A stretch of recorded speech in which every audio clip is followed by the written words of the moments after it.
This is chapter 1 from the Design of Sites books, the textbook for CPD 162.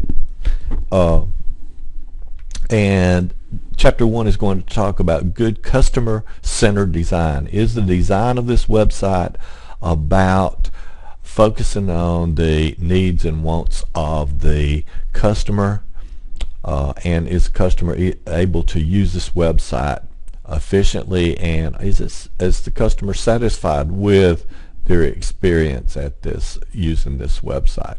Here's a quote from Jacob Nielsen. Jacob Nielsen being an expert in usability, and making the point here that the website may look good, it may be attractive, but it does not mean that your users are going to be able to use it, and they may not like it actually.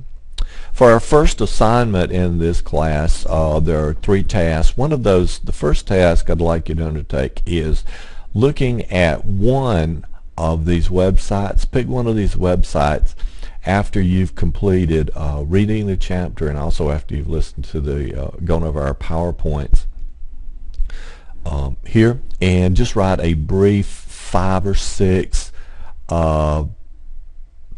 sentence description, your description or impression of that website. What was the purpose of that site? What were some of the things you saw about that site? Did you like it? Did you not like it? If you didn't like it, why not? Those types of things. And you know, what features were at those websites. Just a short brief, just a short 5 or 6 sentence will be okay. Something to consider is websites that you use to purchase products. When you go to those websites, even though there are websites that may sell that same product, what exactly is it that you return to that website for? What is it that brings you back even though other sites sell that same product?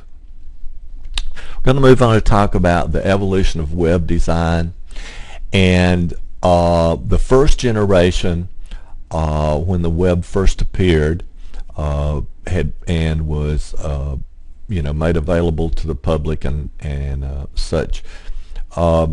The attitude was build it and they will come. Just that we put a website up there, people will go to that website. Businesses just claimed that we have a website, that was the purpose, that was good, they were all they were interested in.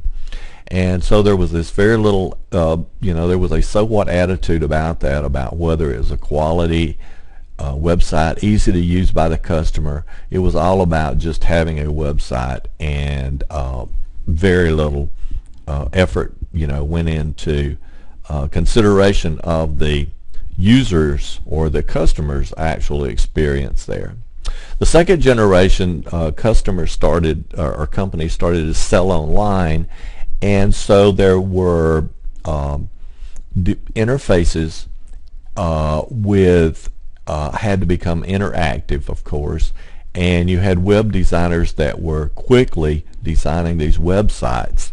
There was very little research, and there was very little consideration about what brought customers back to a website. Was a website easy to use?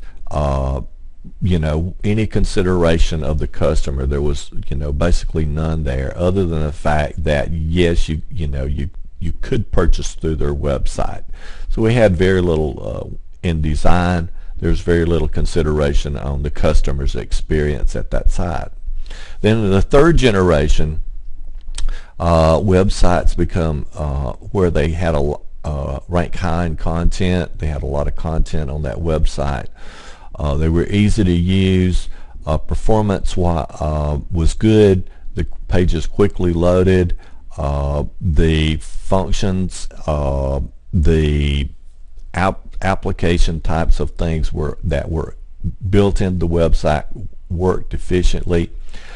There was trustworthiness. For instance, we were confident about doing transactions with those websites, and just a whole other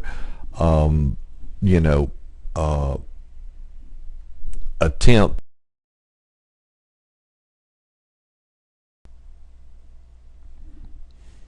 So we have the third generation where websites became a little easier to use. They became easier to use. There was more content, a more quality experience for the customer. In the fourth generation, we have developments such as Ajax capabilities, and mobile web became the norm. There was focus on easier access and easier use. There were development of skills in developing interfaces. There was beginning to show up research and about designing websites, and the attempt was just to create a good experience for your customer in visiting the website. Here we're going to talk about some of the issues of customer-centered web design. We'll start with the brand value. And the brand value are just basically terms, ideas that are associated with the website. And with that, we will have a chapter on this, and we'll talk a little bit about how appearances, images, terms and such contribute to the brand value of the company whose website the user is visiting. There's also satisfaction with the customer being satisfied with the company, the experience of going to that website. Is content provided? Was the user given access, easily given access to the content that they were seeking? Again, ease of use under performance. Did the buttons, did the navigational buttons, did the built-in features of that website, did they perform and do what they were supposed to do? All of those things are fourth generation issues that are result in good customer-centered web design. Why is customer-centered design important? If the design or the website does not have the features the customer wants, or if the site is difficult to use, then the customer is probably not going to return to that site. They may leave the site and not return. Although we have high-speed internet access a few years ago, we could under performance, if a web page did not load, or if within a reasonable time that customer would give up on that site loading and move on to a different site. That would be an example of performance.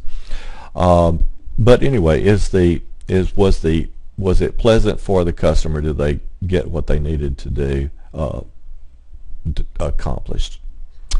Good web design is worth it. Okay, if it's a website is built on solid fundamentals, customer research, then the website is going to be a success. And we will talk a good bit over time about evaluating the customer experience, do some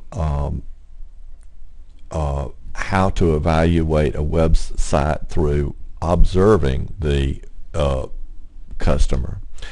If a website is easy to use, if mistakes are few when using that website, if the customer gets done what they want to do in a reasonable time, then that's going to improve your customer satisfaction.